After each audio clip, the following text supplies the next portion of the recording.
You're about to enter into a new world of knowledge, curiosities, and high strangeness. This is a podcast of Straight Up Strange Productions. You're listening to Mysteries and Monsters. I'm your host, Paul Bestall.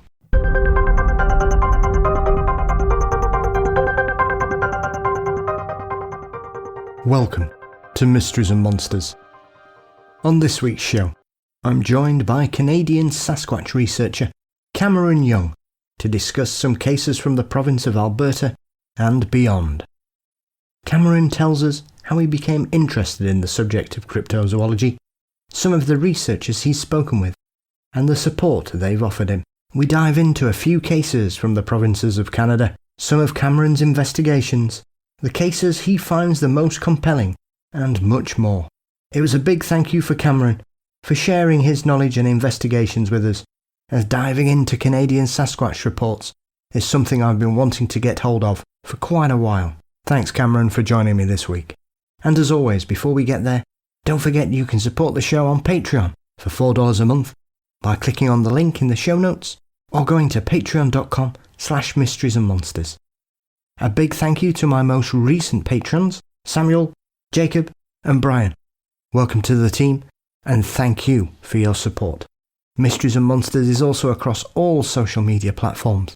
We're on Facebook, Twitter, Instagram, and you can subscribe to the Mysteries and Monsters channel on YouTube. With Christmas coming up, don't forget you can now get hold of Mysteries and Monsters merchandise by visiting mysteriesandmonsters.com and clicking the tabs on the top of the page for mugs, stickers, t-shirts, and more. As always, artwork for the show is by Dean Bestall. The show is produced by Brennan Storr of the Ghost Story Guys, and Mysteries and Monsters is delighted to be a part of the Straight Up Strange network. Now, let's head to the province of Alberta in Canada to join Cameron Young on the hunt for Sasquatch. On this week's show, we return to the subject of cryptozoology, and of course one of my favourite subjects, Sasquatch. I'm joined by Canadian researcher Cameron Young to discuss his work and influences, as well as some intriguing cases from Alberta and beyond. Cameron, I'm delighted to welcome you to Mysteries and Monsters. Thank you for having me, Paul. How are you? I'm very well. How's yourself? Pretty good. Just watching the snow fly here, because, of course, in Canada we get that all the time, right? So, no, it's actually our second day of snowfall. Yesterday was our first, and which is actually usually a good sign because we usually get snow here before Halloween. So for it to start snowing on the 15th of November, that's late for us. Yeah, absolutely. Well, I've got family in Canada, so I'm very aware of snowfalls and precipitation out there, Cameron. Right. So it's something I've learned a lot more than I ever thought I would if you'd have said this to me 40 years ago, how I would know about the average Canadian snowfall. But there we have it, my friend. So thank you firstly for joining me. As we were saying off air, I've been wanting to dive into some Canadian research and reports and researchers for quite a while. So I'm delighted to track you down, Cameron. Your reputation has begun to precede you, as we jokingly refer to off air. Right. I'm always interested because often for many people, depending on their age, you can kind of gauge what their sort of gateway into the subject of Sasquatch and cryptozoology was. So for you, Cameron, what was the touch paper that lit your enthusiasm for this subject, or maybe even gave you a sleepless night or two as a child? Well, to be honest, my interest in Sasquatch and Sasquatch research started in the fall of 1997. I was only 7 years old. I just turned 7 in July of that year. And we were having supper, and to be honest, I don't quite 100% how we got on the topic. But I think we were talking about, how my dad used to live in BC or whatever, and he brought up the name Bigfoot, Sasquatch. And I'm like, well, what the heck is that? I'm 7 years old. I don't know what that is. And he says it's this half man, half ant creature that lives in British Columbia in the mountains. And so I'm like, So I started asking him questions about it, and And it actually happened to be, in school. I was just in grade 1. So, I was only in grade 1. So keep this in mind. I've started doing this when I was in grade 1, 7 years old. And so I think I'm definitely probably be one of the youngest starters out there. So it happened to be library day at school the next day. So every day or every once a day each week, we had a library day as a class. So my dad said, well, when you go to the library tomorrow, you go ask the librarian and see if they have any books on Sasquatch or Bigfoot. So of course, like a good guy that I do what I'm told, right? So I go up and ask the librarian, do you have any? And I could barely see over the counter. I was a pretty short kid. And I asked the librarian if they had any books on Sasquatch or Bigfoot. Sure enough, they did. And I brought home a good stack of them. And I showed my dad, and then I got reading them, and it captivated me. And then I kept asking him questions, pestering him. And, not that my dad wasn't a researcher in this. He just lived in BC, for a short period of time, I think in the summer of 1981. And because he was originally from Ontario, he moved to Alberta, then he moved a little bit in BC for work, because back then the oil business was really booming in Alberta in the late 70s, early 80s. And so anyway, he kind of answered all he could, and the years kind of went on, and I kept reading, and, the internet was just kind of coming on, and, so I didn't have a computer internet access, but my uncle did at his place, and I started, researching Bigfoot there. And my mom was a school teacher, and of course they had internet and computer, because I lived out in the acreage in the country. We had no internet, we had no computer. So she taught in the city at Edmonton at a high school. So I would go there on days off, because my dad worked out of town as an oil rig worker, so I had to go with her. So I started looking up Bigfoot on that, and started going down the rabbit hole with that. And then one night, I'd say within a year later, my dad and I were watching, I believe, Simpsons reruns, and they had a commercial for this old Kodak camera, and the Kodak camera commercial featured the Patterson film. And that's the first time I saw it, because my dad and I were just talking about it, and then all of a sudden I'm upstairs to get something, and my dad yelled, hey, it's on TV, it's on TV. So I run down the stairs, boom, boom, boom, boom, boom, and I saw it, and my jaw just dropped. Like, that was the first time I've ever seen it. Like, I heard my dad talk about it, I read about it, and I never saw the famous picture or anything like that. And I saw it, my jaw just dropped. I couldn't believe what I was looking at. And that, boom, instantly lit the dynamite under my butt. And I was hooked. And then we used to have a channel called CTV, and on it was a documentary called Sasquatch Odyssey. And I learned about most people in the Sasquatch research world call them the 4 horsemen of Sasquatchery. Yeah. But I use more of a correct, I think, classic term. I call them the original 4, because when you think about it, horseman is something to do with an apocalypse. This has nothing to do with an apocalypse. So I call them the original 4, and that is Peter Byrne, John Green, Renee DeHinden, and Dr. Grover Krantz from Washington State University. And I watched that documentary, and I said to myself, I think I saw it when it first came out. I was 9 years old, so this was 2 years into everything. I'm just kind of giving the short version of everything. And I said, that is exactly what I want to do for the rest of my life. And I was hooked ever since. And as the years went on, I kept researching, kept reading. My grandfather lived in Edmonton in an apartment, and the mall had a library in it. And I got just about every library book in the Edmonton Public Library system, stacks of books being brought home, videos. I watched every Sasquatch documentary I possibly could find on TV. And, this was before we had satellite TV and Netflix and all that kind of stuff. So when a Sasquatch show was on, I watched it, and it didn't matter what else was on TV. And I was just hooked. And that's what really got me into it. But it really wasn't until, technology, came around, like the iPhone and all that stuff, where I really took the next leap. And this was just recently. So in 2014, my father passed away, and I took some time away from it. And I started getting into a couple other things, and I'd still watch the documentary or whatever, but I wasn't really fully into it as much as I was before. Yeah. And then all of a sudden, I started reaching out to some people. then I started to get a little bit more bolder and ask for, interviews and stuff like that. And one thing led to another, and it just grew and grew and grew. And now, it's fun to be doing it again. And so that's basically how I got into it. I mean, I am insanely jealous whenever I speak to most people from North America, Cameron, because I think even if you found one Bigfoot book or Sasquatch book or even a book on cryptozoology in any library in most places in the United Kingdom, it would be like gold dust, essentially. So whenever I speak to people, I mean, I hear people who go in thrift stores in Canada and they stumble across John Green books and things. And Right. I've never seen a real John Green book. Wow. In real life. I've obviously seen them on the internet, but I've never been in a shop and seen one. I've never seen one for sale. I mean, over here, they're as rare as rocking horse teeth, really, Cameron, Wow. in regards to what you can get. But I think, as you say, I think one of the key things about this subject is, especially in the last 10 to 15 years, the growth of YouTube and also Amazon has really allowed people from around the world to finally go backwards and look at some of the great researchers and the books that were written. Right. I often joke on the show that what I thought I knew about this whole topic 3 years ago before I started doing the show, I realise now just how very little I knew. But compared to the average person, I obviously knew quite a lot. Right.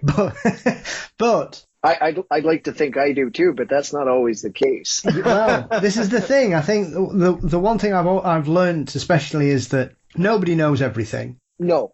Often the best way to work is to work in a collaborative fashion and reach out to people as you did, build up relationships, and obviously often with any subject, and it's not just Sasquatch or Bigfoot research that sometimes falls down with this. Often some people want to keep everything to themselves, and as you refer to the legendary four, who are the kings of the subject in many people's eyes, were often known for their frictional relationships, but I think often they would get things done, and obviously we're all coming at it from slightly different angles, but when they worked well together, they were a great team. And it's interesting for me that this subject still continues to develop, and people such as yourself, Cameron, come into it, you get the bug, sometimes you lose your way a little bit for whatever reason, and then all of a sudden the fire's rekindled, and you suddenly, as you say, you started to reach out to people, you built relationships up, and that was probably the catalyst that's probably propelled you with a greater passion for the subject, I suspect. Yeah, I mean, when I took my first break after my father passed away in the summer of 2014, I was trying to get into sports broadcasting because that was something I thought I really wanted to do, and I never got anywhere with it really. And I kind of found, I talked to a lot of other researchers about this, and there were some good people that tried to help me in sports broadcasting. There was. But every time I thought I'd try and make progress, I kind of felt like doors were being shut. They didn't really want this young guy coming around or whatever, because sport broadcasting jobs are very hard to get, which I understand. Then from the other side, getting back into my Sasquatch research, they're like begging for young people to come and take over the research, because a lot of the researchers are older. Yeah. They're not going to be around forever. So they want somebody to carry the torch. And I like I said, I looked up to, Renee DeHinden, Peter Byrne, John Green, Grover Krantz. I never have personally met any of the original four. I have spoken to Peter Byrne one time and interviewed him one time, but we keep in touch through email. But he's 95 years old now. Yeah. He's not going to be around forever. So I am trying to soak up all his advice and information like a sponge, because there'll become a day where he does pass, and it's going to be okay. That's it. The original four are done. And then I would say the next in line, as far as, after the original four, I would say would be Thomas Steenward, Daniel Perez, and John Bindernagel, who's unfortunately passed away too. I also talked to him quite a bit. He was the first one that I really reached out to. I saw him on a show in Canada. It was a documentary series called Creepy Canada. Yeah. And they'd have stories about Sasquatch, UFOs, and all that kind of thing, ghosts, whatever. And I contacted him through his website, and he got back to me, and we corresponded quite a bit. He was the first one that really gave me the time of day to talk about it. And I was only 19 at the time, maybe, or, just barely out of my teens. Yeah. And he pointed me to John Green, and I talked to John Green, the one and only time I ever talked to John Green. But of course, I didn't have an iPhone or anything back then, so I couldn't record our interview. So I'm literally in my old binder. I have notes written, how the interview went and what he said written. And of course, my writing is crap. I could be a doctor. It's that good. And so I got to interview Bob Gimlin. The one and only time I ever talked to him was in the summer of 2009. I was 18 years old. And now it's harder to get an interview with him. But I'm glad I did, but it's unfortunate I don't have it recorded. But I'll talk a bit later about the Patterson film, because to me, that is one of the most important. I have three key pieces of evidence in my mind that are top three, and we can go into those later if you'd like. Yeah, no problems. I mean, I'm always impressed, Cameron, because like you say, I've also had the pleasure of speaking with Peter, and I must admit, I've done over 150 episodes of this show, and I've spoken to people. I've got to know some of the best and most intelligent researchers in a variety of fields, from ufology to the paranormal to cryptozoology. And I must admit, Peter was the one that I was probably the most nervous and the most starstruck about. Yeah. Oh, me too. Yeah, without a doubt. Because it really was like having a conversation with history for me, because I'd got to know so much, and I'd seen Peter as a young man on documentaries over here, right? And even without the consideration of everything he's done in the field of cryptozoology, his life story itself is incredible. Oh, it's amazing. I mean, that man seems to have lived about 4 lives and achieved more in the last 30 years of his life than most people do in a lifetime, Cameron. So it's correct. He just astounds me, and the fact that he still has this passion and he's still interested in the subject at 95. And I was speaking with a couple of researchers recently. We were joking about that they weren't getting any younger, and I said, well, perhaps we all need to find out what Peter's diet tips are, really, to keep us going and keep us so fresh, because not only is he still so keenly interested in the subject, he's still so sharp. And I find it remarkable, because often we think of our elder statespeople as slowing down as they get older. But when I spoke with Peter, and I know lots of people, and I've heard him interviewed on other shows since, he's still as sharp as a tack. And I find that as remarkable as the fact that he's still so incredibly invested in this subject and spent, 2/3 of his life in it. Yeah. Yeah. Like, I talked to him, like, I got my interview here. I think I talked to him, for about, I talked to him for half an hour. Mm-hmm. And it was just like, to me, it was like talking to God, it felt like, because, here's a guy that, I read about books, I've seen on documentaries, I've seen, old newspaper articles, and now I'm, moving my mouth and talking to him. I just couldn't believe it. And he's such a nice guy. He says, oh yeah, come on down to so-and-so, and, we'll meet for dinner or whatever, and we'll he's so inviting.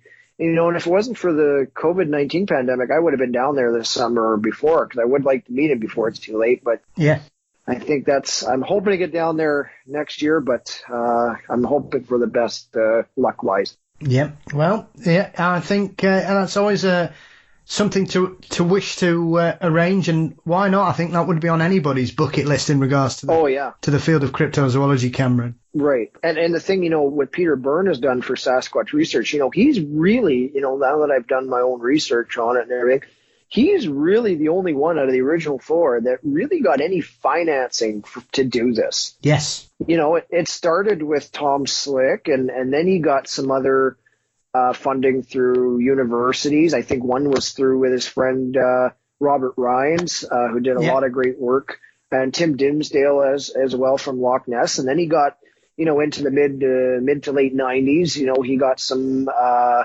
funding from, I think, the University of Boston. Yeah. So really, there hasn't been another researcher who has had people or investors or anything say, here's some money, go look for it.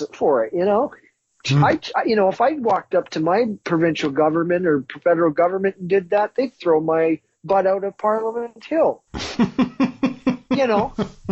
It's true, and it's gotten worse, right? Because you say, YouTube, because YouTube isn't exactly the greatest thing either for the Sasquatch research world. Oh. Some of it's great, Yes. but others of it has been just horrible. Yeah. And to be honest, a lot of my family and friends, they say, well, you did, 2-3 years worth of sports broadcast, or 2-3 years trying to do, you ran why don't you do one for Bigfoot? I said, no, because that would ruin my reputation faster than anything. Because the market on YouTube for Sasquatch, it's so saturated. I don't want to do that. Like, I run my own personal little, YouTube channel talking about other different things, but I've only done one video about Sasquatch because I just want to stay as professional as I can with this, and don't want to water it down on YouTube. There's a lot of other good people doing YouTube stuff. And I just think it probably I wouldn't be taken as seriously, I think, as if I did do YouTube stuff on it. Yeah. And I think, like you say, it's very difficult because there are some excellent channels out there. Yes. Yeah. With some fantastic researchers, as you refer to. There is, as with any subject that's mysterious or interesting, Cameron, there's a lot of crap out there, but you can apply that to any part of the unknown, I suspect, whether it's lake monsters or ghosts, right, or UFOs. You've just got to be, you could basically, as you referred to earlier, you could fall down a rabbit hole and end up believing that Bigfoot have friends, and there are channels where people who live in America and Canada claim to be having conversations with Bigfoot and recording them and playing them back. I'm not going to go there. Yeah. Yeah. Well, that's as much as I'd like to talk on the subject as well. Because one of the most surprising aspects of all this is finding out just how many strands to this subject there are. And if you follow the wrong one, you can end up in a very strange place, Cameron. Yes. Yeah. Absolutely. That's why I really follow the philosophy of the original four. And, Thomas Steenberg, he's got a great piece of advice, and it's stick to the facts and never deviate from the facts. That's what his great advice is. And I think that's really helped me along. So, yeah. So for you, Cameron, when was the sort of first time you ventured out on your own on an investigation or an expedition? Because obviously for a lot of people outside of Canada, obviously I know where Alberta is, and I know that, Edmonton is the main city in the province, and where you are and your position on the continent in regards to your locality and some of the areas and the absolutely jaw-dropping scenery there is there. So for any of us, or anybody that's listening that isn't aware of Alberta, and can you tell us a bit about it and where you've been in regards to this wonderful subject? And I've learned this in the past, year, because, I've kind of been able to do some traveling around the whole province, not necessarily Sasquatch work related, but just traveling with my girlfriend and seeing lots of different parts of it. You have the north, which is full of boreal forests and lakes and then you go more southwest and then you hit the Rocky Mountains, you get your Jasper, your Banff, those two places. And then you go to the south and southeast where it's like desert. It's a really incredible province. It's great. I don't have to move to a different one just to see different things. I can get it all in one spot. I've done most of my field work in the Jasper, Banff, Nordegg area, which is along the Canadian Rockies. So it's west and southwest Alberta. I would say as the years have gone on and the two towns of Banff and Jasper have grown, it's more, obviously Banff. Have you ever been to Banff? I have yet to visit Canada, sadly, but I doubt it won't be much longer because I've got, like I say, I've got family there, and I've also got invitations to hit British Columbia as well. So I'll be there sooner rather than later, all things considered. So Banff is a very popular and famous tourist attraction in Alberta. It's Lake Louise. It's the tourist Rocky Mountain area of Alberta. And being down there, like, I've noticed as I've gone around in the woods there, I don't think there's as many Sasquatch roaming around there as there used to be. Because of the development, because of the tourist area, I still think there's some in the area, but I think they mostly pass through. As far as Jasper goes, which is more north of Banff, I think they're more prominent there. Jasper isn't as crazy and touristy as Banff. I'd put it this way. Jasper is the small, quiet kind of ski town with some tourist stuff, where Banff is the Las Vegas of Alberta.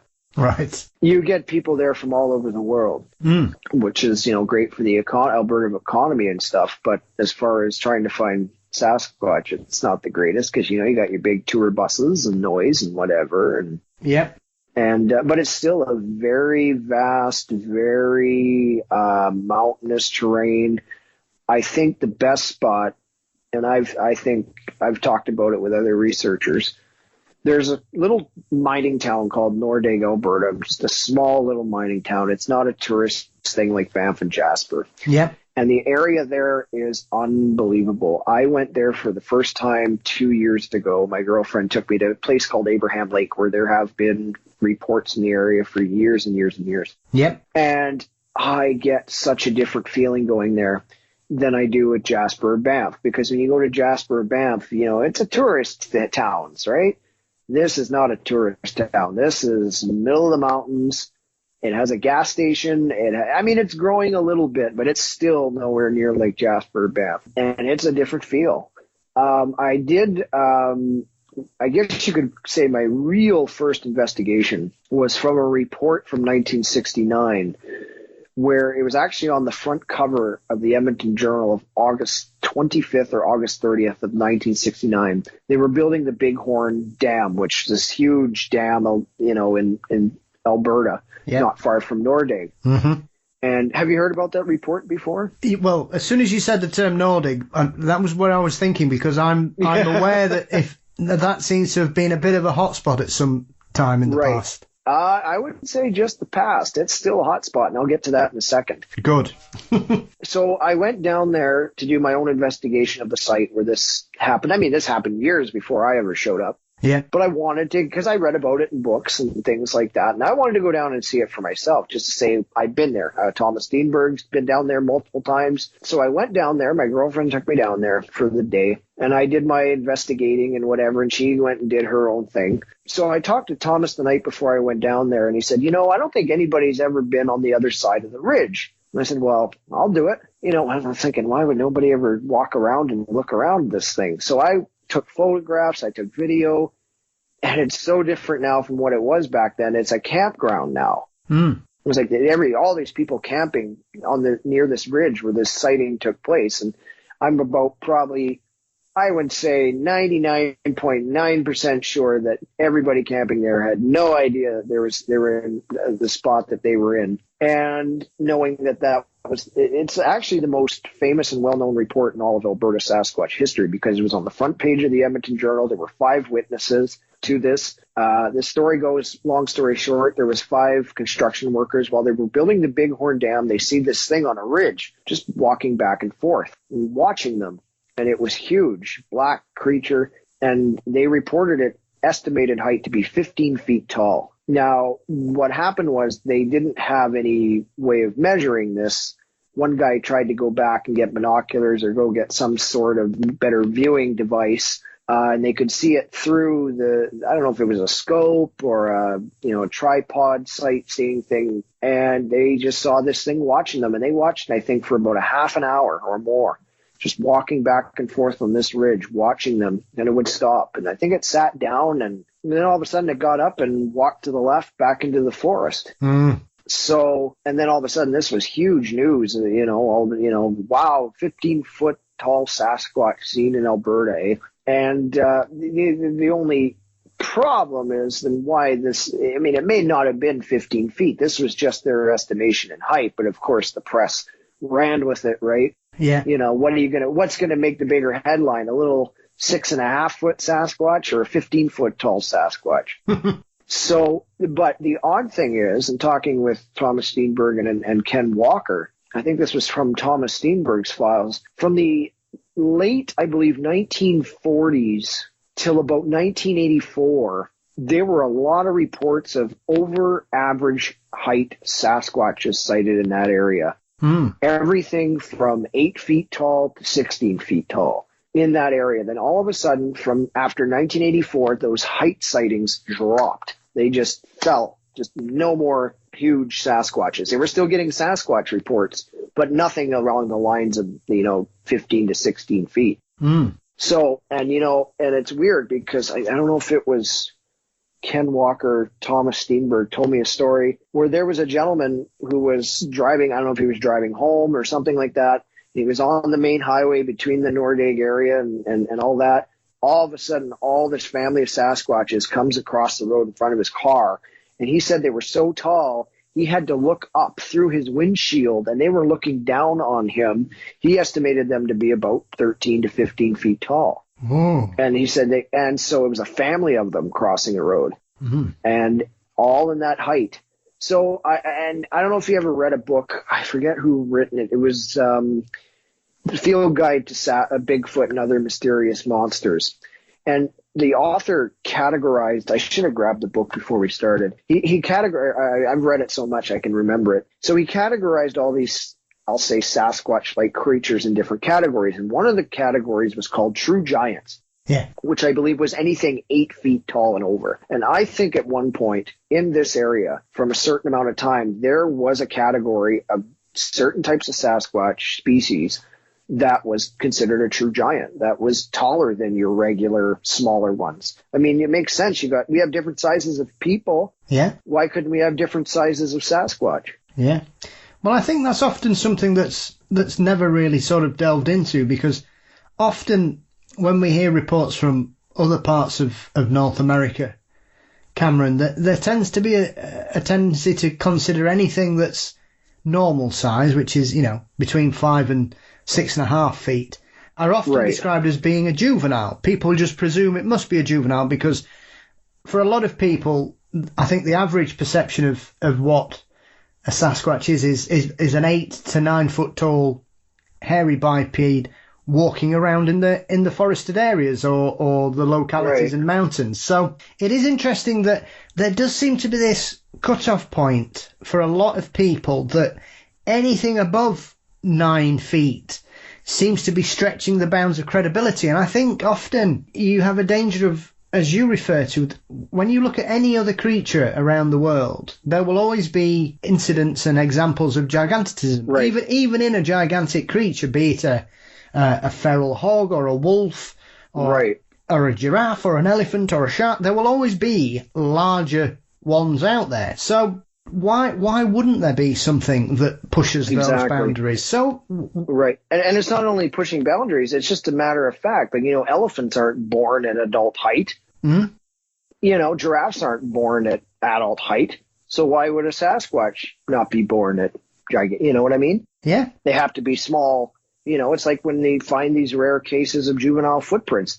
Sasquatch isn't born with 14 to 16.5 feet. They need time to grow. So why wouldn't there? And I mean, what's really intriguing about it is from Thomas Steenberg's files, after 1984, nothing was really seen of that height. So did this, subspecies of Sasquatch die off, or did they just move out of the area and all that's left are, your generic? For me, Sasquatch, I think for females, range anywhere from 5 to 6.5 feet, where the males get anywhere from 7 to possibly, maybe, I guess realistic number would be 8.5 feet. But who's to say there isn't more 12 to 15 feet ones walking around somewhere? Absolutely. And as you refer to, a lot of these sightings seem to have coincided around that particular area when they were building the dam. And we often see parallels in the natural world, Cameron, where creatures will move away from the encroachment of humans in whatever kind of situation it is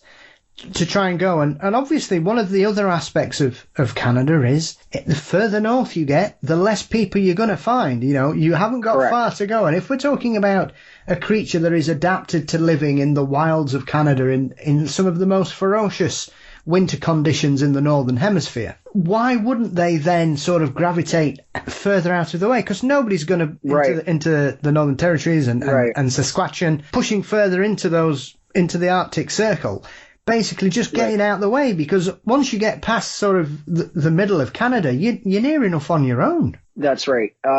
Personally, I've only gone as far as Ontario eastward for Canada. I've never been to Quebec or Atlantic Canada, and I've only gone as far north as, just trying to think how far north I really get, Cold Lake, Alberta, which is northeast. I went there fishing this summer, and there's a couple of reports that came out of that area, I believe in the mid to late 70s, there were footprints found in that area. How legit they are, we don't really know. But I think you're absolutely right, because the more north you go, there isn't that much people.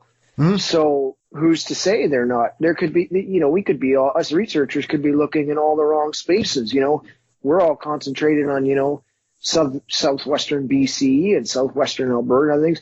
Maybe we should be going more north than we should be. Yeah, absolutely. I mean, I kind of have a theory. I mean, if you pull up a map of Alberta and you look at it, and it has to be, with all the towns and whatever, I think at least the Alberta Sasquatch, I'm just totally speaking in Alberta terms, I think they have a territory as far north west as Grand Prairie and more. That's a northwest town in Alberta. All the way is southwest is Waterton Lakes National Park.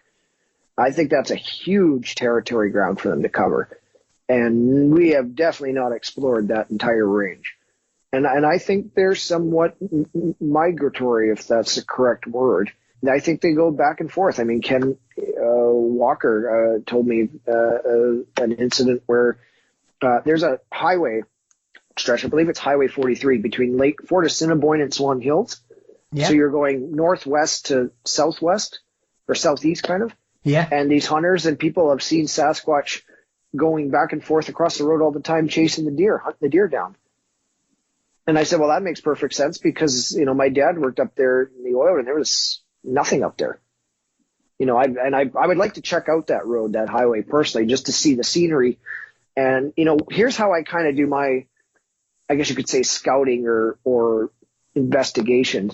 I'll go through an area and I'll think to myself, okay, what does it have here? Does it have water? Yes or no? Does it have coverage? Yes or no? Does it have enough food supply? Yes or no?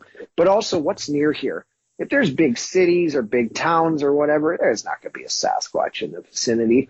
But if it's more secluded and has all those things, then you could kind of think, okay, it's possible they could be around here, or they could have been around here at one point. That's kind of how I judge an area where I go. Yeah. I mean, I spoke to Doug Hychek, who's obviously the gentleman who's responsible for Monster Quest and many others. Yes. Yeah, I've interviewed him as well. Great guy. Yeah. He's the one I actually want to try and get my book published by. Yeah. He, obviously he had his encounter, if you can call it that, because obviously he found a trail of footprints when he went filming in the Northwest Territory. And obviously the thing about that was he knew for a fact that there was nobody around where he was. He'd flown into a lake. That was the only way you could get there. You couldn't walk there.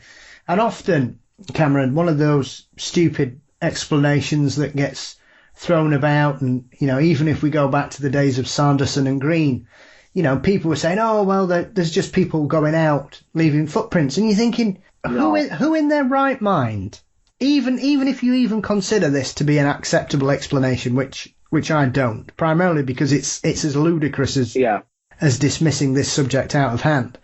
Who in their right mind is going to fly to a lake in northern Canada on the off chance that somebody else is going to turn up and come across some footprints next to a lake? It's ridiculous to even consider that as a valid explanation, Cameron. That's right. And not only that, I think Dr. Robert Krantz had a saying one time. He said he looked at the idea of Sasquatch could be, I could be getting it wrong, where basically his conclusion was, well, then the ridiculous must be true. Yes. Yeah. Something like that. I forget the full quote, but yeah, and that's just it. And not only that, so you say these people go up there and leave these footprints, but yeah, like why would, not only that, thinking that somebody's going to find them, up in northern Canada, there's wind, there's snow, there's rain. It would destroy whatever footprints you'd left behind, hoping someone to find anyways. Yep. So, I totally believe Doug Hychak found or came across something, because I looked on a map where this was, and I'm like, yeah, there's no way there's going to be a barefooted person walking around there. Absolutely. I mean, that's one of those things that when you hear people, when they have these experiences, and you deal with people who are experienced hunters and fishermen and outdoors people, Cameron, these people go into the middle of nowhere often for a variety of reasons.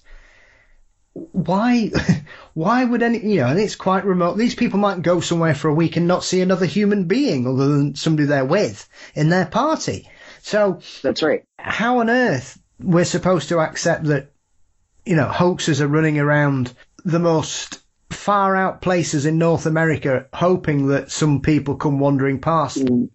Exactly. Before it rains is crazy, in my opinion.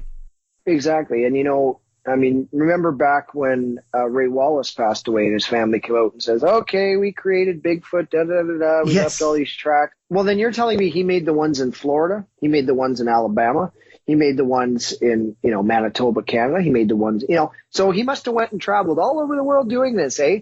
Yep. And then they go, you know what I mean? Yeah, see, caught you. Yeah, absolutely. He must have some hell of air miles on his cards, Cameron. Definitely. He must have been the world's most frequent flyer to get away with that. Exactly. So that's why I never really believed that. Maybe, he could have hoaxed some tracks, but he was not responsible for. And that's the thing, the news. This is what ticks me off with, and some of us other researchers with the media and news.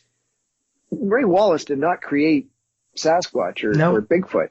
That was going on long before us white men even arrived. And that's what the media, some media, fails to see and recognize. Yeah, absolutely. This is not, and I've talked to a couple of First Nations people. Yeah. Just last weekend, a couple weekends ago at work, I talked to a customer. I work in a retail world, and he explained what Sasquatch was to them and what's in their culture, and he told me some very interesting things, and I full-heartedly believe him. I have no reason to doubt a First Nations person. Yeah, absolutely. I'm more skeptical about a white man seeing Sasquatch than I would be a First Nations person. Yeah. I think, like you say there, you can kind of bookend this modern media version of Bigfoot or Sasquatch or whatever they want to call it, depending on which news outlet's covering it, Cameron. Whereas they seem to think it started in 1958 and then Ray Wallace finished it in 2008, and that's it. Yeah. It's just these 50 years. Yeah, I believe he passed away in 2000 or 2003 or something like that. And I've seen one documentary, it was horribly done, that said the Sasquatch got started in 1967 when Patterson film came out. And I just laughed. I'm like, all right, that's all I need to watch of this one. Yeah. And I do find it's almost as if there's a mainstream media version of this subject, and then there's everything that if anybody takes the time to even look past normal media, Cameron, as soon as you open those gates, you know that everything that they've said is nonsense. Everybody, there are hundreds and hundreds of reports that go back to the 18th and 19th centuries in North American newspapers. And even 17th century, 16th, and what goes far back is Leif Erikson and the Vikings. And there was something I was read one time where I think it would have been Leif Erikson or whatever, came to Newfoundland or whatever, and he heard stories of Sasquatch. Like Newfoundland, Canada, that's miles and miles away from British Columbia. Yeah, absolutely. But it's the same in the US as well. A lot of people think, oh, well, it's only in Oregon and Washington, and they have no concept of the cases in California and Utah, the things that are going on in the southern states of Alabama and Mississippi and Florida and Georgia and the Carolinas. Cameron. Right. Either we've got a gang of highly sophisticated hoaxers infiltrating every state and province in North America, or there's something very strange going on. Right. Yeah, and that's just, I have a heart, I will be, I'm trying to find a nice way to say this. well, not. I focus more on the Pacific Northwest and Alberta and stuff. There's a part of me that has a harder time with the Sasquatch in, like, Florida, Alabama, that kind of thing, because to me that's not the right habitat. But then who's to say what is their right habitat? Mm. If they're trying to be elusive and not be found by humans, I guess they would hide anywhere. Yeah. But I mostly stick to Alberta, BC, and that kind of thing, because that's within my region and within my travel area. I'm not saying all things from Florida, Alabama, and all that stuff is fake. That's not what. But I've always personally had a harder time believing that. Mm. I think it's because when you think of Sasquatch or you think of Bigfoot, you think mountains, you think forests, you think that. You don't think swamp bogs in Florida, right? But I think the other aspect of this is if we're dealing with some kind of creature, as you were referring to about the difference in potential sizes of it, I think often people will call anything that's hairy and upright Bigfoot or Sasquatch. And it's correct, because a lot of the reports in the southern states, we don't get these 7-8 foot creatures. They're usually they're 5 and 6 foot, aren't they? And they seem to be a bit stranger, and they act a bit differently, and they seem to shout a lot and chase people a lot.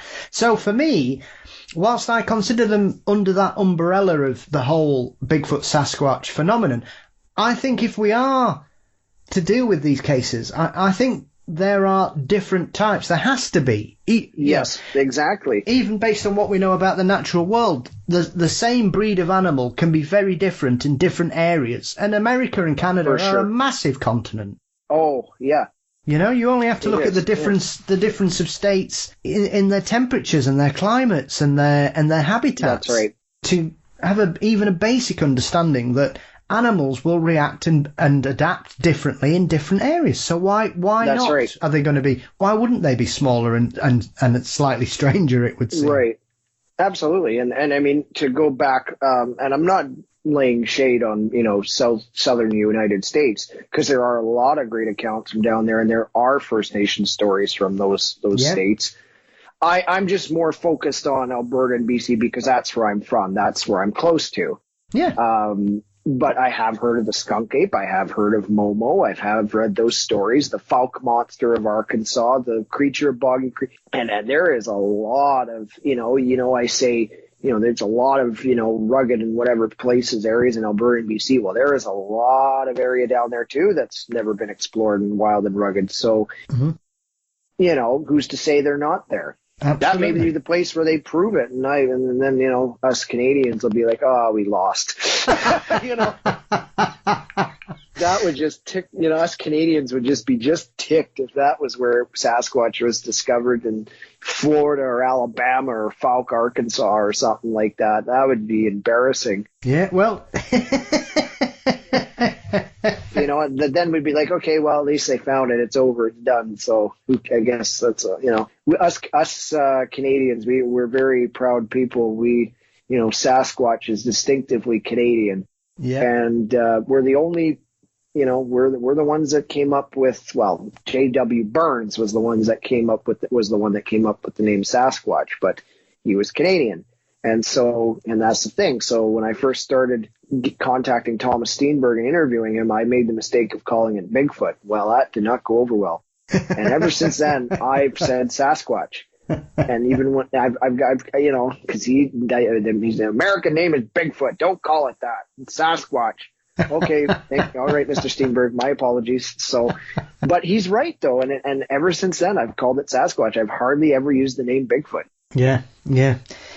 I mean, it is very interesting for me. I love these variations in different areas. And like you, for me, I tend to sort of agree with you in regards to the Sasquatch's stomping ground's going to be in the northwest, somewhere around there. And I've, looked at all those reports and spoken to some of the best researchers in this field down there. And there's clearly something different going on. It's similar, but it's different for me. Yes, it is. Yeah. So I kind of understand. And I mean, like you say, you've got Alberta and British Columbia next to each other, which for anybody in the world of Sasquatch, especially in Canada, they are the ground zero, aren't they? So, as you were referring to about Nordig and the Big Horn Dam area, are there any other particular hotspots in Alberta, Cameron, where we have a long history of sightings and encounters, or is it something, as you refer to, that they seem to have changed from being a settled population to being more transient?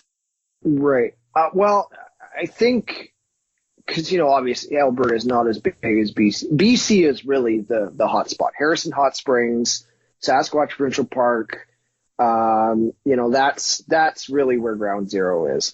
Alberta just, for me, Alberta, sometimes Alberta is kind of the forgotten, province in all this sometimes, because, when you think Sasquatch, what's the first? British Columbia. You don't think Alberta. So I guess my kind of work is to, let people know that there is more here in Alberta than what people think or what they see. As far as Alberta goes and hotspots, I really only have heard of a couple, and that being the Nordig area and kind of a little bit more north, like the Swan Hills, Fort Assiniboine, that kind of area.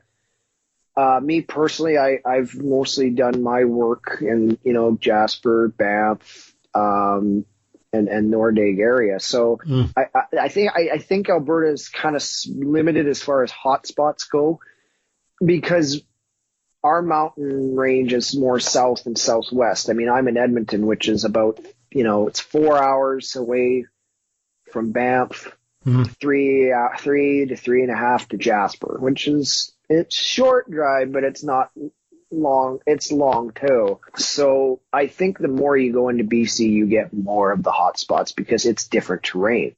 Yeah. It's more rainforest like. It's more where Alberta's like, boreal forests and mountains. In BC, it's mountains and rainforest. So you get two really different environments. And who's to say Sasquatch goes to certain ones at different times of the year? Maybe he likes the rainforest more in that, the BC ones, and your spring and summer, where he'll come to Alberta, or maybe he'll stay in Alberta areas kind of more so in the summer, and then go to like BC in the winter where there's not as much snow. So that's just me thinking out loud. But to be honest, I would say Nordig area is kind of the one big hot spot for Alberta. We kind of just, because it's more, we don't have as many mountain ranges as BC does. Because then once you get into BC, you get into Northern California, you get into Washington State, you get into Oregon, and that's where you really get the Sasquatch hotspots is in there. So I hate to disappoint you, but I think Alberta only has a couple. Oh, it's not disappointing. It's interesting because, like I say, other than the work that Thomas has done over the years, looking at a lot of reports in that British Columbia and Alberta, it's very interesting that I think when you sort of look at this subject just on face value, Cameron, you can sometimes make the miscomprehension of understanding the range of it, because a lot of people go, well, why don't we hear things from Quebec or Saskatchewan or, up in the north? No, and there are reports from, I think there's about 6 or 10 reports from Nova Scotia and Atlantic Canada and stuff like that. Yeah. But like I said, I stick more closer to home. But who's to say there isn't Sasquatch? I mean, last time I checked, the only places that haven't had in the world, as far as North America goes, Canada and the United States, that hasn't had an official Sasquatch sighting was Hawaii. Yes. Then I think there's been one report in all 50 states and all provinces of Canada. So, I mean, somebody's got it. And who's to say that, the person may have saw them while they were traveling through, or maybe at one point they had some there. That's what I think. So there are definitely some wild places in Quebec. I've never been to Quebec, but I do know they do have some good forested areas, a lot of good hunting there. Same with Saskatchewan. I mean, people, like, I just traveled through all the southern part of Saskatchewan this past summer. And yes, it is very flat in some places, so I will give you that. But there are some, the more northern you go, it's like northern Alberta, boreal forest, lots of lakes, a couple national parks. So there have been reports of Sasquatch in Saskatchewan, and majority of them are in the northern portion of the province. There's a couple in the southern province, part of the province, but I tend to think if there is Sasquatch in Saskatchewan, it would definitely be in the northern part more than the south. Because when you get to the south, you could see for miles. Because it is flat. You could see your wife leaving for 3 weeks. I mean, in regards to your development, as you were referring to at the beginning, Cameron, you've been building up relationships with other Bigfoot researchers, and obviously, right. Someone else that's been a great support to you is Daniel Perez, who's also been on the show. So, how did you get to talk to Daniel, and where have you gone in regards to your working relationship? Right. So I first saw Daniel Perez, I think, on Sasquatch Odyssey. They were showing a part where he was running one of the symposiums. Yeah. And then I kind of saw him through other documentaries and stuff. And then I got talking to, Thomas Steenberg and Peter Byrne or whatever. And it kind of led me to get to contact him. And of course, I signed up for his newsletter, the Bigfoot Times, which is the only still in print paper news related thing on Sasquatch. Highly recommended. Absolutely. No, Daniel Perez did not pay me to say that. No, I completely agree with her. It's an invaluable resource, the Bigfoot Times. Exactly. So I basically just kept in contact through email, and I interviewed him, and he's so great. He's never said no to an interview or anything. He's been so helpful, especially recently with one thing that I'm investigating, and I won't go too much into it because it's still in progress per se. And basically what happened was there was a gentleman that contacted me because he saw my poster at the Bighorn Dam gas station on their First Nation reserve. Yeah. And he found some hair, and he thought was Sasquatch, possibly Sasquatch hair, and broken trees, limbs. He had his father sighted a Sasquatch, I believe, in something, and this was in the Nordegg area. It's all in the Nordegg area. Mm-hmm. And not far at all from where the famous sighting happened with the 5 construction workers in 1969 at the Bighorn Dam. Mm. So I interviewed him. His name is Reagan Lundy. And so I've been trying to investigate that, and that's kind of been going on since August, and some other stuff has gone on, but within that. But Daniel Perez has been really helpful for me in this investigation. Same with Thomas Steenberg. We're hoping to get some news about the hares at some point. They're kind of in the hands of others right now. I couldn't get down to the site to meet him to collect the hares because, like Grover Krantz said one time, whoever shoots or kills the first Sasquatch is going to get a huge bit of money, but whoever shoots or kills the second one is going to jail. Yes. and I'm not saying I am absolutely non-kill. I would not want to be the person that did that. I may want to be the guy that may have found one in the woods that has passed away of natural causes, but I would not want to be the guy who would shoot Sasquatch because that person I think would go through a lot of trouble. And I on a documentary, Renee DeHinden was told by Roger Patterson, anybody who shoots a Sasquatch wouldn't live 6 months because Patterson figured somebody would assassinate him because it would be such a huge story. Yeah.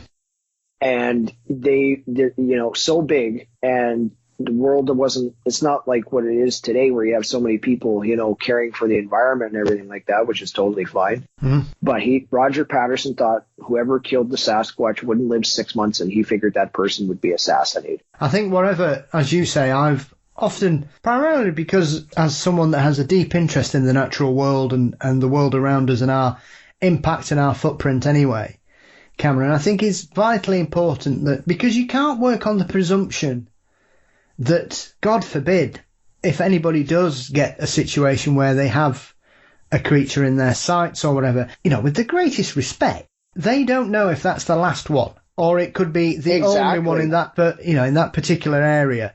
Exactly. And how the ramifications, as you say, I think there would be such an outpouring of anger from so many people in the whole, people who are interested in the subject, people who research the subject, people who investigate the subject, people from different cultures, different walks of life, different areas. Correct. There would be such an outpouring of anger that I think you're quite right. And I've always said that whoever finds the first one, let's hope they find it in in a situation where, it's conclusively proven. But Right. as you say, I think the first person that ever gets there is going to be set for life. And as with anything, whoever finishes second is going to be eating crumbs off the table, unfortunately. Right. And I mean, I'm not one of those guys that are out there looking. I'd like to find. I'll admit, sure, I'd love to find Sasquatch. I'd love to be the guy that found it. But at the same time, there's been so many people that have helped me get to that point. I wouldn't say, oh, look what I did or look what I did. This is years and years, and decades of research work and papers drawn up and, things like that. It wouldn't be, oh, look what I did, but, and I mean, I do have a plan. If I ever was the person to discover it, I know exactly where it would go. I know exactly what I would do, and I'd retire.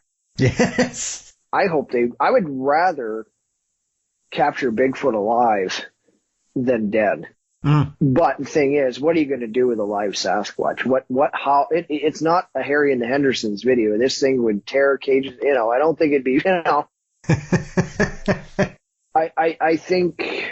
think the discovery will happen one day. It'll happen when you least expect it. And just like anything. And I'm just here to say I wouldn't kill one. I couldn't do it. Yeah. Unless it was like, coming after me and attacking in self-defense, and that might be a different story. Absolutely. Well, yeah, absolutely. We've all seen Willow Creek. Nobody wants to be in that situation. Actually, I've never seen Willow Creek. And sounding like what it sounds like, maybe I'm not a scary movie kind of guy. I'm more of the Harry and the Hendersons kind of Sasquatch movie kind of guy. Yeah, I was kind of thinking, well, I'd heard a lot about it and I thought, all right. And I must admit, halfway through I was thinking, right, okay. And then the last half, it's one of the few, because I love scary films as well. I'm a big horror. Fair enough. But I have to say the last half really put the willies up me. It really, and the ending, I was like, oh my God. So anyway.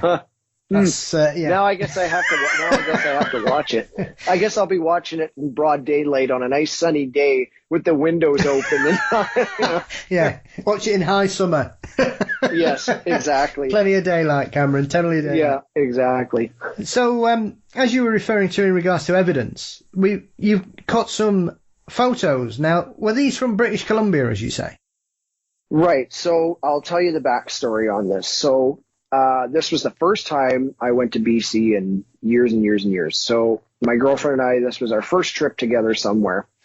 We stopped in Jasper. It was the first time I ever went to Jasper in my life. It was in the summer of 2019. And then the next day we went to a place called Valemont, BC, which is just outside of Jasper. It's not very far. About an hour, maybe hour and a half to 2 hours from Jasper. And you go through Mount Robson Provincial Park. And you see Mount Robson, one of the biggest mountains, I believe, in British Columbia or Canada, I believe. Could be wrong on the last part, but I believe it's the tallest mountain in British Columbia is Mount Robson. So we stay over the night in Valemont. We stay in a nice little cabin, had a nice little fire. Woke up because we had to head back home the next day. We stopped and had breakfast at this really nice cafe. Headed home. So my girlfriend, she really likes rivers and water and that kind of thing. So she wanted to stop at this. On the highway, they had this roadside stop where you can walk along the river. I believe it was the Nelson or Fraser River. And I can never pronounce the name. It's the Tetuine Cache roadside. It's a First Nations name, I believe. And that area itself is very famous for Sasquatch. It's where William Rowe had his sighting in 1955. That whole area, it was right in that area. So I'm like, yeah, let's stop. We got, a 5-hour drive ahead of us. We might as well stop and enjoy, stretch our legs good and enjoy the last bit of mountain scenery and whatever. So we pulled over. It's just a roadside stop. You go down a little bit of not a hill, but kind of an embankment, let's call it. And you go to the bottom of this embankment and you're right on I believe the Fraser or Nelson River. So we're watching the river and it's very beautiful scenery. We got the main highway in Canada, the Trans-Canada Highway, Yellowhead, Highway 1, Highway 16 behind us. Some parts of the country it's Highway 1, some parts it's Highway 16, Yellowhead. People who are listening who are Canadian, might live in Alberta, know exactly what I'm talking about. Yeah. So I'm letting my girlfriend do her thing. I'm always walking around, looking for possible Sasquatch stuff, right? I'm in the mountains. That's my natural instinct. Mm. So I'm walking back up the other side of this embankment, we'll call it, and I look to my left. And on the ground, I see what I think is an imprint. And I call my girlfriend over. I say, you looking at what I'm seeing? She says, yeah. I said, okay, hold this. I take out my big camera.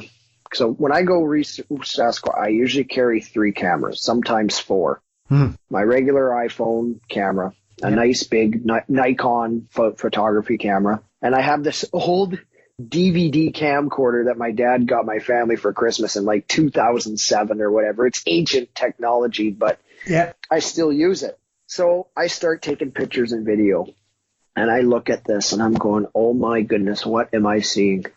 And I just get the hair on my arms just stand up. And then I look to my right, and in the corner is these matted down grasses and tree bushes. And I'm thinking, no way. So before I go into full Sasquatch mode, I look around. So I tell my girlfriend, just stand here, wait here. I don't want to lose this possible imprint. I don't want to lose my spot. Yeah. In this parking lot, there was also a small bus with a trailer on it. I believe it could have been whitewater rafters or something like that. I walked around, and it rained. I know it rained previously, 3 days or so prior to my girlfriend and I being in the area, because we were watching the weather, what to pack, do we need rain gear, that sort of thing. I walk around the bus. I see nothing like what I see back there in the ground on the embankment. Yeah. Because I wanted, if it's whitewater rafters or whatever, walking barefoot, then it's like, okay, well, that did not see any of that. And there was legit mud around there because it rained. There was no bare footprint tracks whatsoever. Yeah. So I go back to this embankment where I think the track is. And I look at it and I just go, oh my goodness, this could be it. So I very carefully follow it. Now it washed out, as you can see in the picture, it's kind of gravel type material. Yeah. Some dirt, but mostly gravel material. So I just followed what these impressions right through the parking lot of this area. It goes across Highway 16 Yellowhead, down over a guardrail on the highway, up the mountain embankment, and it has a game trail, zigzag-like game trail, and it goes all the way up there. Ah. And I thought, oh my God, I found it. So I could totally be wrong. It could be washed out from rain, but everybody that I've showed it to in the research world says, yeah, you might have something. Now, the only problem is that was the only good one that I saw intact. Yeah. Because it was covered by a little bit of foliage and that kind of thing. And then I go and take a picture of so this is what I presumably think. I think between 3 to 5 days prior to my girlfriend getting there, there was a Sasquatch there. It came down from the game trail up on the mountain, crossed the highway, went over the guardrail, crossed the highway, took a drink from the Nelson or Fraser River, wherever I was, went and had a nap, and then went back up the embankment and crossed the highway and went back up the mountain. Now, I could totally be wrong, and it was nothing, and I would just say, but that's the only possible track that I have found in my almost 20 years I've been doing this since fall of 1997. It's now late fall of 2021. That's the only thing that I have found to this date, personally. So far, Cameron. So far. So far. But it was just so. I'll say I personally think I don't think it was a very big Sasquatch. I think it could have been a young teenage one, possibly a younger female. Mm-hmm. I don't think it was a big male because it was not a very big track. Mm-hmm. And I was stupid. I made a rookie mistake and I didn't have any measuring equipment, which is why I took a picture with my phone with my big camera. Yeah. And ever since I keep a measuring tape in my girlfriend's glove compartment now in her car, because if I come across that, because that's the thing, we can't really tell the size. Yeah. The toes I know were a little washed out, but I can clearly see what looks like an Easter egg shaped big toe. Mm-hmm. There's a stick also squished in the footprint. Yeah. There's a twig. So yeah, that's been my one find. And I haven't, and it's interesting, and I think it holds some weight because that area has some history for Sasquatch sightings. It's in the mountains, it's near water, and so is it one? It possibly could be, I don't know, but I took a picture of it just in case. Yeah. What's the area like, Cameron? Is it busy? Is it a residential area? Is it just a thoroughfare? No, this is out in the middle of nowhere. Yeah. Yeah. Like there's literally the Nelson or the river, whatever river, then the highway. The closest town is Valemont. Yeah. How far away is that? I think we were about a half an hour away from Valemont. Yeah. So you're talking, 20, 30 miles at least? Yeah. And there's one, it's like the main highway curves around a big mountain. So there's no big cities near there. Yeah. And the other side of that is the boundary of Mount Robson Provincial Park. Intriguing. Whether it's one, I don't know for this day, but I mean, if that's the only thing I find, then at least I could say, well, I possibly may have found a footprint, and at least I've got something. Yeah. Hey, well, it's a great place to start, and I don't think you should be too hard on yourself. You've got plenty of years of investigation and research ahead of you, Cameron. So who knows what may happen? Well, I would like to make a find or have this wrapped up before. I don't know if I want to be like Mr. Byrne at 95, and if I make it that far and still looking, there are other things I'm into, and it'd be great if we did make a find while I was still young and able to move around like the wind, that kind of thing. So yeah, but it's fun to do. Absolutely. I know earlier you were referring about the key pieces of things, right? Evidence that you've seen, and obviously you mentioned Patterson Gimlin, which I think is obviously the gold standard in regards to this. So what are the other two that intrigue you or make you think there's far more to this than just misidentification and other such skeptical explanations, Cameron? Well, it's obviously with the Patterson film, it's something we can visually see and something that has, stood the test of time. I mean, I think it's the film itself. So next year will be 55 years. Yes, it will. And I don't think two broke ex-rodeo cowboys could fake that. Yeah. And, I do have my own saying I go by. And I think it applies more to more modern day evidence than past. But that saying I have is never underestimate a hoaxer.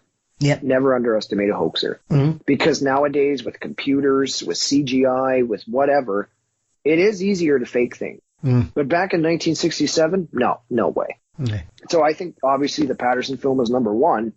Number two would be the 1969 Bosberg cripple tracks. Yep. And I know that kind of has some researchers are kind of iffy on that because Ivan Marks was involved, that kind of thing. Yep. But what people have to remember is Ivan Marks was not the hoaxer that he turned out to be back in 1969. No, that's very true. And keep in mind, Renee DeHinden found these tracks, and Ivan Marks didn't say, oh, let's go take a look over here. They were literally just driving around, and DeHinden, I believe, saw something out of the car, and he told Ivan Marks to stop. And these tracks went through and this was in, I believe, December of 1969 or in the middle of winter.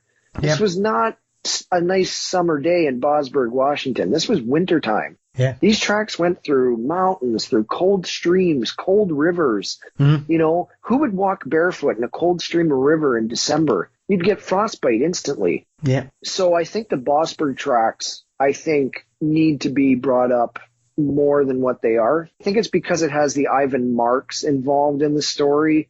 It kind of is tainted. That I think it's an unfair taint. Yeah. I think because Renee DeHinden was the one that found them, and then Grover Krantz came. Those were the tracks that took Grover Krantz from maybe thinking Sasquatch was real to 10% to 100%. Yeah. There are some very compelling parts to it as well, as you say, because, the other aspect is, who would think, if they are going to fake it, why would they make it a deformed footprint? Why would they go through all this palaver of creating this long trackway, as you say? Because if you look into Bosberg, you discover just, it goes in and out of ice. It goes into the river. It comes out of the river. That's a hell of a stretch to go, somebody, as you say, it's middle of winter, it's freezing, there's snow everywhere, the river's iced up. Who on earth's going to be jumping into a river in the middle of winter? And I think it was Daniel Perez that actually told me where DeHinden lost the trail. the tracks went into a lake and a boat launch. Yeah. And whatever it was must have swam across the lake. Yeah. Who on earth is going to do that in the middle of winter with a crippled foot? Yep, absolutely. So, and you can say the same thing about the Patterson film in this instance. You know, you hear all these stories of, you know, Sasquatch prior to 1967, and let's be honest, most of them were of the male variety. Mm. Why would you make a fake of a female Sasquatch? Wouldn't you want it to be a male? And number two, if you were to fake a film, why would you do it in broad daylight? Wouldn't you want to do it in the dark where maybe camera experts and film experts wouldn't notice things? Yeah, yeah. And Bluff Creek, once again, is not even in this day and age, Cameron, Bluff Creek is not an easy place to get to. No, I've never been there. I'd like to get there. I know Daniel Perez and then some of the other people from the Bluff Creek Project do amazing work there, trying to preserve the area the best they can. I mean, it's in a national forest, so they can't exactly, you know, clear trees out and make it look like the film site like it did in 1967, which is too bad because that's exactly what I would have done if I was a park ranger in 67 that believed in Sasquatch. I'd be like, okay, we need to keep this area the exact same way it is for future generations. But of course, nobody thought like that, right? Yeah. But yeah, like that's the thing. And I mean, okay, so you could jump to the other side of the fence. Patterson wrote a book in 1966 prior to filming his film, and there is a picture drawing of a female Sasquatch with breasts. So a lot of people who think it's a fake go, oh, look, he drew it. You know, he made this up. He had this idea that's completely untrue. And you know what? If Patterson did fake this, well, you know what? Good on you, bud, because you fooled the entire world. Yeah. Good on you, bud. Round of applause because you fooled me. Yeah. Well, I know enough about B-movies and monster films at that era, Cameron, to know that there was nobody anywhere in Hollywood or any other part of the world who was able to create any suit that looked anything like that. And I have seen numerous attempts. National Geographic's famous, hilariously bad attempt to fake it about 5 or 6 years ago. And I've always said, if it's so easy to do it. And nobody can. Nobody can. So if you want to convince me it was a fake, then simply repeat it. But I don't want anybody using anything that's available now. You've got to only use what was available in 1967. And if you can come anywhere close to that, I'll give you $1 million because I don't think anybody can. No, absolutely not. And even, you know, the main kind of, I guess you could say, suspect back then was John Chambers, who did the Planet of the Apes films, I believe. I think he laughed it off and said, there's no way I could do that. Yeah. So well, if you look at Planet of the Apes, you can clearly see that that's Roddy McDowell wearing a mask, you know? Right. So, but, you know, back to the Bosberg thing, I just think, and yes, and I think this is what happened, and keep in mind, all the big names of the Sasquatch research world were down there after this happened. You had Roger Patterson down there. You had Grover Krantz down there. You had Danden down there, obviously. I don't know if John Green went down there or not. I could be mistaken. I don't think he did. Could be wrong. You know, so you had the big names of Sasquatch research all down there. And that's because I went into another story about how this, and Peter Byrne was down there. Yeah. About how this guy apparently he said, oh yeah, I got a frozen one or I shot one or whatever here. And then it became a bidding. I don't know if you ever heard that story. There's one on there on YouTube. Yeah. So anyway, that's kind of funny. But I think if it was a fake, I don't think you'd have all the top guys in Sasquatch research down there. Yeah. So to me, Bosberg is number 2. Number 3, and I kind of I've been on a show, have you ever watched Squatchers Lounge podcast with the Reverend Jeff Kelly? No, I haven't actually. It's a very good show to watch. I'll email you the link to his channel. I've been on his show a few times. And we made a debate show one time. I'm a very high believer in the Sierra recordings from Ron Moorhead and Al Berry. Yeah, I've spoke to Ron a couple of times. Right, and I really think those are real. I don't, again, and I mean, if they aren't, well, good on them. You fooled me. But I just don't know how you could fake something like that in 1972. Yeah. I just don't. And if they do, well, good on them. They should be making, you know, records or something like that. They should be in the music industry. I just think and you know, we're Jeff Kelly in that he doesn't really believe they're real. He thinks they're fake, and that's fine. He's entitled to his opinion, and everybody else is.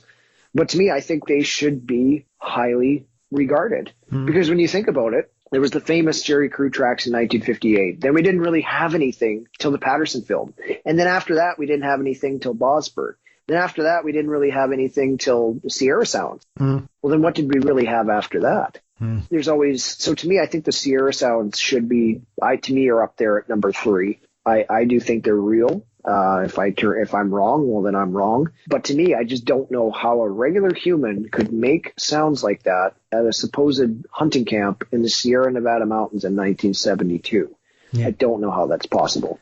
Yeah. I mean, once again as well, Cameron, that's another very remote location. And sound technology in the early 70s, you know, you'd be lugging enormous speakers to an area where you have to dismount your horse to get to. Where Ron and Al went to, that site. And it's still treacherous this day and age to get to, because I know it's still visited occasionally. Ron's goes up there infrequently these days, but he does still go back.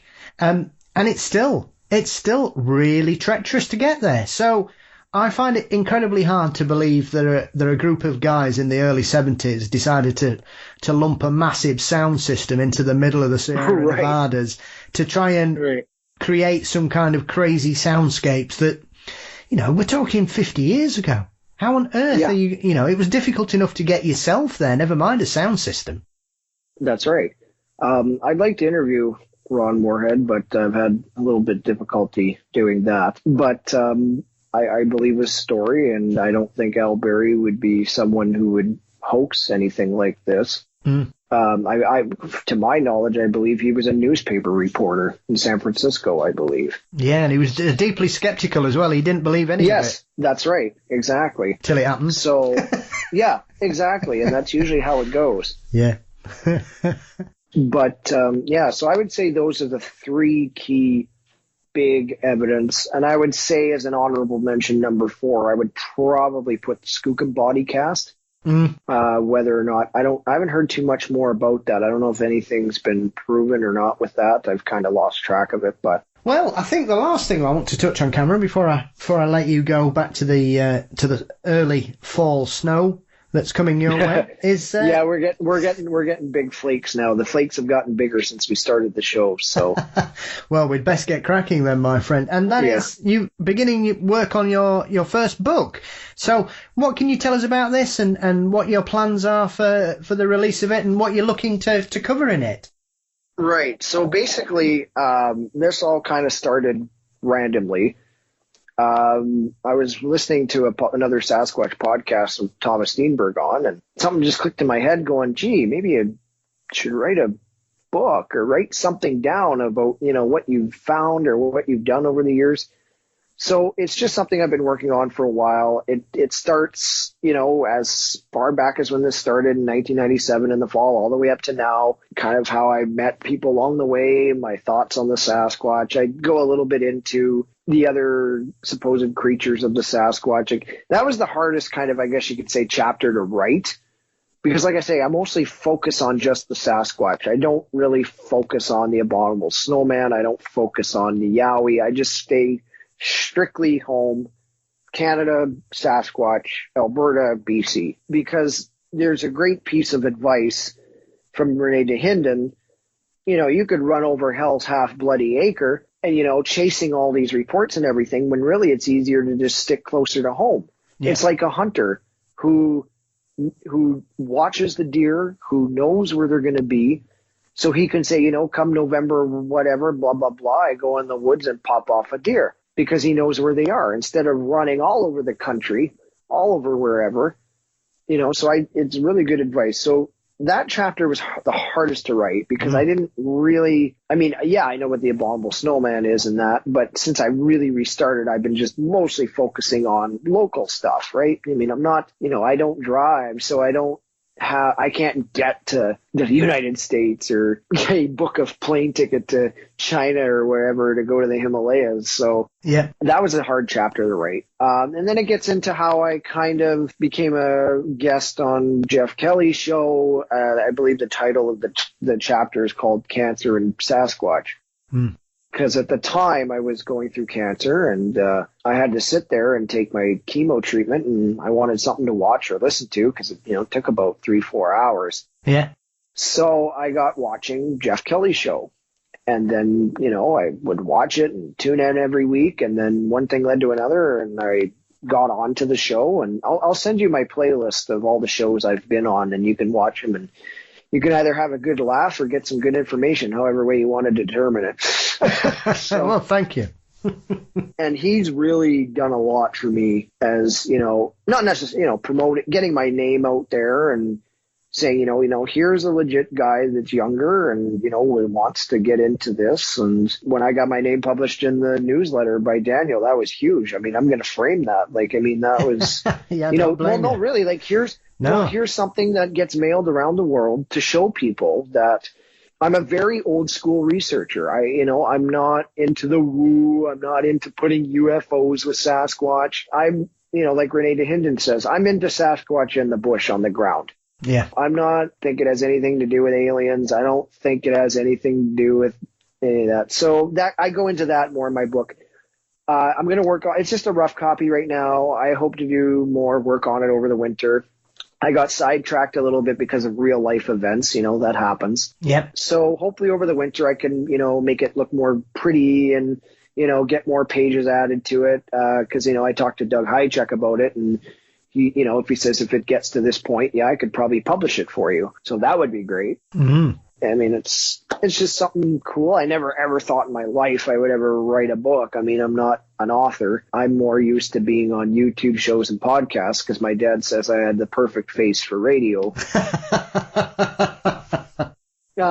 So no, it's interesting. I did it, and I sent you. I don't know if you had a chance to skim through it or what your thoughts are. I mean, if whatever you did see, or I hope you liked it at least. Whatever you saw. Yeah, certainly plenty of food for thought there, and I wish you the very best of luck with it. I look forward to the completed work. Look, it certainly seems a very intriguing collection, so I look forward to it, Cameron, and I wish you the very best of luck with it. I hope you get it finished as soon as you can. Yeah, for sure. Well, fantastic. So, Cameron, where can everybody keep up to date with your work and follow you on your travels and on the hunt for Sasquatch? Well, I do have a Facebook group, but I've personally deactivated my own personal account. But the page is still up and running. Just type in Cameron Young Sasquatch Research Group. I may have a bunch of invites that I have to check on to get people accepted into there. But for people that are listening, whether it be, Canada or wherever, if you have a sighting, if you have some information regarding the Sasquatch, the best way to reach me is by email, and that's all lowercase letters, cam.young82@gmail.com. That's cam.young82@gmail.com. And that's the best way to talk to me Sasquatch wise, because like I said, I don't have my personal Facebook up and running, so I'm not really on my page as much. I'm waiting. I'd like to get a website done so I can just put all my research stuff on there instead of having to use Facebook. So, but yeah, if anybody wants to, if you're listening in Alberta or Canada or wherever, and you have a Sasquatch sighting, or if you need questions answered, the best way to reach me is that email address. Brilliant. Well, I'll put links to both in the show notes, Cameron. Wonderful. If anybody wants to drop a line, then I suggest they just check the show notes and they'll be able to follow you up either on Facebook or via email. That's correct. I would just like to say thank you so much for an enlightening and enjoyable conversation. It's been a pleasure to finally speak to you, and I wish you the very best of luck, and hopefully we will speak again sometime. For sure. So I'm definitely got the mindset of Renee DeHinden. I will keep on searching till I find the damn thing. That's my goal. And I wish you the best of luck in it, Cameron. Thank you very much.